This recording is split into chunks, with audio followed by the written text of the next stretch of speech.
بالله من الشیطان الرجیم بسم الله الرحمن الرحیم. ما نام دا عبدالمالک ناظم وانڈا پٹانا یونین کونسل آمد خیل تحصیل ضلع لکی مروت صوبائی حکومت نما چه گزارشات دی. چونکہ پی ٹی آئی حکومت مشتا ویلیج کونسل سطح باندے دفتر را کړی دی چې مطلب چې التبا عوامو ورجی او دو تبا نزدوی دو بای دی عوامو خدمت کئے چونکہ ویلیج کونسلو سیکٹران دفترو تا نراجی او دفتر چکم د خپل کار دا آپو صحیح طریقے سره نکیږي او مطلب دا سره چې خلکو ته د په باره چې ډېر سخت تکلیف وي. مشتا صوبائی حکومت اعزازی مقرر کړی دي چې دو مشترک اعزازی چې جینٹ اکاؤنٹ دي او آج کله موږ دونا گزارش وکړو چې مشتا مطلب دا سره چې موږ اعزازیه راغلی ده نو دو موږ ټیکس په نام باندې مطلب چې صوبت اخلي. ترقیاتی چارو چې مشتا وایي چې راکو چیرې لای وډګی راکو لا چې فنډ ماته په چې راکو ځکه چې دو د دغو کونسلو اوسېدونکي دي دا سیکټران او چونکه ای ڈی او سیکٹران په خپل من چې دو ټول سره ملاو دي ای روزه دفتر چې رشوت بازار گرم کړای چې کله سړی له سیکټري نه تنګ سي نو ورته به وایي چې سیکټري د خپلو اختیاراتو چې اوسېږي او موږ ناظمان پر خپل اختیارات تر پرېږدي چې کله ای ډي صاحب درته بدلی نو صوبت په نام باندې به درته 2000 یا 3000 روپۍ خامخا ورکوي. اعوذ بالله من الشیطان الرجیم بسم الله الرحمن الرحیم لا اله الا الله محمد رسول الله چې ما د خپل سیکټري وانډا پټانا نه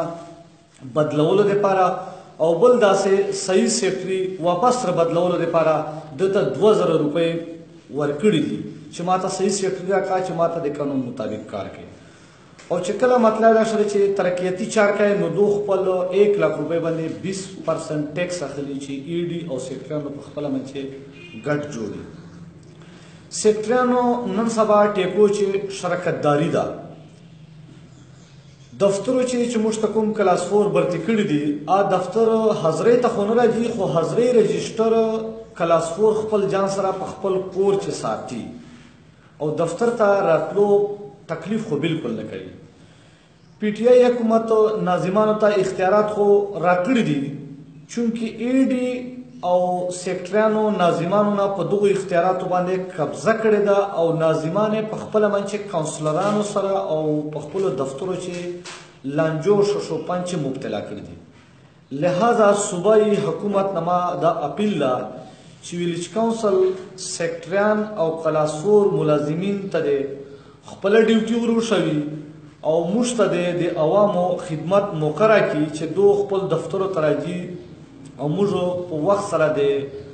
عوامو او د علاقې خلکو خدمت وکړو. که چیرې حکومت دا سلسله بندولی نسي نو زه په خپله باندې عبدالمالک دې استعفې ته هر وخت تیار که دا مسئلې مې چیرې حل نسلی نو ما صوبائی گورنمنٹ نه دا اپیل ده چې داسې عهده ماته نه ده پکار نو داسې اختیارات ماته نه دي پکار چې زه د صوبائی حکومت اختیارات راکړي او دلته مانه د ای ډي لوکل گورنمنٹ او سیکټریان په خپله من چې دو په مانه په اختیاراتو قبضه کړي او زه د عوامو صحیح په طرح سره خدمت نسه کولی نو داسې به زه خپلې عهدې نه استعفا ورکړم.